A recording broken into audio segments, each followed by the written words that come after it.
नमस्कार। आप लोगों को याद होगा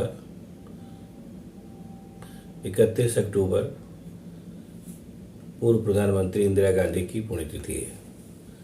उसी दिन वो शहीद हो गई थी। इंदिरा गांधी के बारे में बात करना इसलिए भी ज़रूरी है कि ये कहने मुझे कोई संकोच नहीं है कि स्वतंत्र भारत में जितने भी प्रधानमंत्री हुए उनमें वो सबसे शक्तिशाली और कर्मठ और युगदृष्टा प्रधानमंत्री थी। मैं शक्तिशाली, कर्मठ और युगदृष्टा प्रधानमंत्री इसलिए कह रहा हूँ कि उन्होंने जो सोचा और जो देश के लिए ज़रूरी था उसको कर दिखाया। आखिर तौर पर उन्होंने जान दे कर के भी देश के लिए काम किया। बाकी जितने भी प्रधानमंत्री हुए, मैं जवाहरलाल नेहरू को भी उसमें शामिल कर रहा हूँ, वो कहीं न कहीं उतने सफल नहीं रहे जितने इंदिरा गांधी थी। और ये भी कहने मुझे संकोच नहीं कि बाद के दिनों में लगातार तरह तरह के प्रधानमंत्री हुए, चुप्पे हुए, बड़बोले हुए, बिना बात की बात करने वाले हुए, और नरसिंह राव जैसे मुश्किल मुश्किल हालात में देश की नैया खेने वाले प्रधानमंत्री भी हुए। लेकिन जो मैंने बताया ना कि शक्तिशाली, युगदृष्टा और काम को करने वाला, काम को अंजाम दे सकने वाला प्रधानमंत्री अभी तक केवल एक हुआ, और वो इंदिरा गांधी थी। इंदिरा गांधी के बारे में बात करने के पहले मैं एक छोटा सा वाकया आपको सुनाना चाहूँगा। अमेरिका या शायद इंग्लैंड के किसी पत्रकार ने उनका इंटरव्यू लिया था, और वो उनके जीवन से संबंधित, उनके व्यक्तिगत जीवन से संबंधित इंटरव्यू था। वो इंटरव्यू बड़ा नायाब था, वो मुझे थोड़ा सा याद है। उसमें कई सवाल इंदिरा गांधी के व्यक्तिगत जीवन से पूछे गए थे। उसमें एक सवाल था कि प्रधानमंत्री के तौर पर वो जवाहरलाल नेहरू और इंदिरा गांधी के बीच में क्या डिफरेंस पाती हैं। तो थोड़ा हंसी और विनोदी मुद्रा में उन्होंने कहा था, अंग्रेजी में, इंटरव्यू अंग्रेजी में था, उन्होंने कहा था कि my father was a saint and I am politician, यानी मेरे पिता संत थे और मैं राजनीतिज्ञ हूँ। बहुत सही बात कही थी। इंदिरा गांधी ने जिस तरीके से काम किया और जितनी सफलताएं अर्जित की, उनकी तुलना में जवाहरलाल नेहरू भी कहीं न कहीं गौड़ साबित हो जाते थे। खैर, ये अच्छी बात है, पुत्री पिता के आगे गई है, कौन पिता नहीं चाहेगा। और फिर ये भी सही बात है कि नेहरू जी ने बड़े जतन से उनको पाला पोसा था, और इंदिरा गांधी ने भी इसको साबित कर दिया कि वो अपने पिता की योग्य पुत्री थी। बहरहाल, अब बात आगे शुरू की जाए। इंदिरा गांधी 1966 में, उनके प्रधानमंत्रित्व के काल की बात कर रहा हूँ, उसके पहले की बात करने का यहाँ कोई मतलब नहीं है। इंदिरा गांधी 1966 में प्रधानमंत्री बनी। उसमें भारत तीव्र अकाल के दौर से गुजर रहा था, और अमेरिका से आए लाल गेहूं से लोगों का काम चल रहा था। वो बड़ी दारुण स्थिति थी। इंदिरा गांधी ने वहाँ से काम काज संभाला। उस समय शुरुआत में लोग उनको गूंगी गुड़िया कहते थे, बहुत कम बोलती थी वो। लेकिन बहरहाल बाद में उन्होंने अपना जो रूप दिखाया वो तो अभी हाल की बात है, लोगों को याद होगा। इस स्थिति में उन्होंने देश की बागडोर संभाली कि देश भयानक अकाल से जूझ रहा था, तरह तरह के संकट थे, और अमेरिका से आने वाला लाल गेहूं न होता तो भुखमरी के हालात थे, वैसे भी भुखमरी के हालात थे। वहाँ से चीज़ें इंदिरा गांधी को विरासत में मिली, वहाँ से उन्होंने संभाला, और उसके बाद चीज़ों को धीरे धीरे उन्होंने ठीक करना शुरू किया। उनके कामों की फेहरिस्त इतनी लंबी है कि उसको एक झटके में गिनाना भी संभव नहीं है। बहरहाल, थोड़ी बहुत कोशिश मैं करता हूँ। उसके बाद पहला जो मेजर काम उन्होंने किया वो था बैंकों का राष्ट्रीयकरण, जो 1969 में किया, जिससे कितनी लोगों को सफलता मिली, कितनी संपन्नता आई देश में, ये बताने वाली बात, मतलब ये बात सब जानते हैं। दूसरा मेजर काम जो उन्होंने किया वो किया 1971 में भारत पाकिस्तान के बीच जो लड़ाई हुई, उसमें उन्होंने पाकिस्तान को तोड़ के 2 टुकड़ा कर दिया। उसके पहले होता ये था कि जब लड़ाई होती थी तो पाकिस्तान दोनों तरफ से आक्रमण करता था, और सेना को 2 मोर्चों पर एक साथ काम करना पड़ता था, जो बड़ा मुश्किल काम होता था। बहरहाल 71 की लड़ाई में उन्होंने पाकिस्तान को 2 टुकड़ा करके मामला ख़त्म कर दिया, और तब से देखिए आज तक कोई बड़ा युद्ध नहीं हुआ।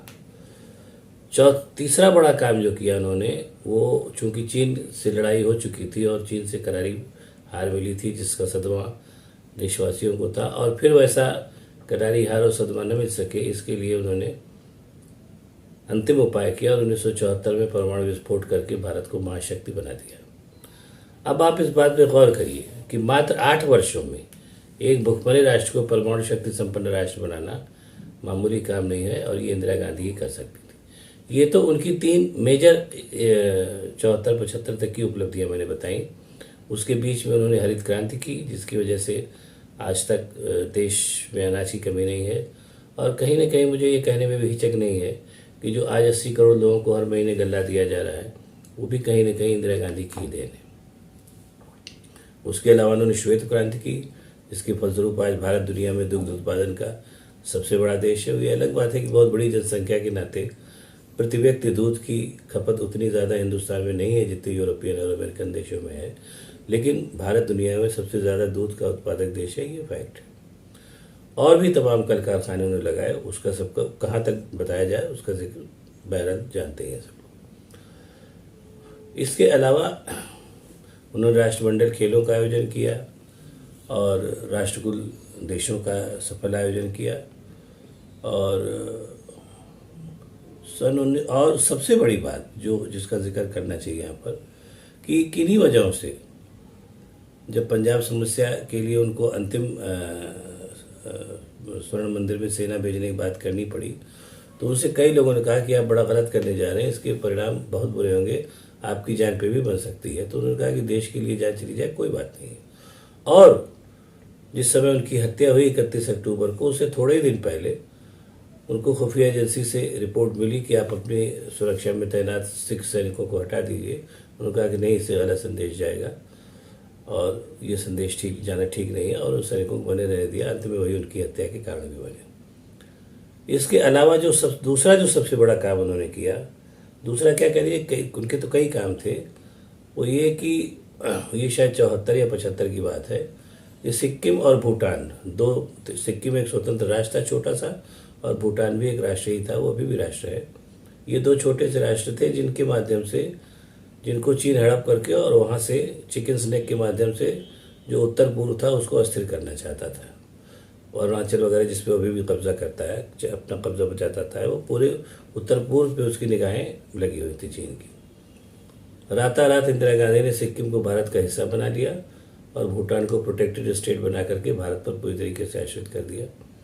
ये जो पूरी व्यवस्था की उन्होंने, उसने भारत के उत्तर पूर्व को बहुत ज़्यादा संरक्षित और सुरक्षित किया। ऐसा मैंने कहीं पढ़ा था, ये सच है या नहीं सच है मैं नहीं बता सकता, लेकिन ऐसा मैंने कहीं पढ़ा था कि वो माओ त्से-तुंग चीन के चेयरमैन, जिन्होंने 62 की लड़ाई में इतनी करारी पराजय हिंदुस्तान को दी थी, जब सिक्किम और भूटान को इंदिरा गांधी ने मिला लिया तो माओ त्से-तुंग एकदम से रोने लगे कि उनकी इतनी बड़ी योजना जो थी वो फ्लॉप कर दी इंदिरा गांधी ने।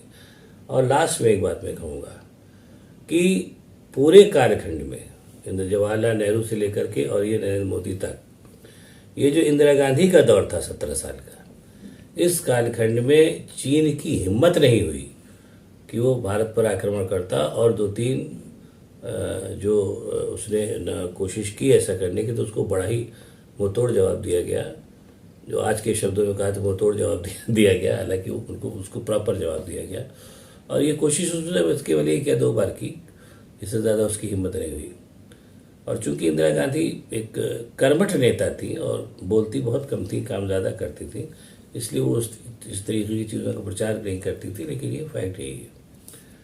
तो आज की तारीख में मुझे ये कहने में गुरेज बिल्कुल नहीं है कि इंदिरा गांधी की जैसी नेता भारत को उस समय मिली जब उनको मिलना चाहिए था, इसमें कोई शक नहीं है। ये देश के लिए बहुत ही सौभाग्यपूर्ण था कि वो 17 सालों तक देश की प्रधानमंत्री रहीं। और उसके अलावा जो एक और बड़ी बात है कि वो अभी तक की हिंदुस्तान की ऐसी वैश्विक नेता थी जिन्होंने जीवन में असफलता का चेहरा नहीं देखा। वैसे वैश्विक नेता तो आजकल जिसको देखो सभी अपने आप को बता रहे, वो एक अलग बात है, लेकिन वैश्विक नेता होने के जो पैमाने होते हैं, उस पैमाने पर केवल इंदिरा गांधी भारत स्वतंत्रता के बाद से अभी तक भारत की एकमात्र वैश्विक नेता भी रही हैं।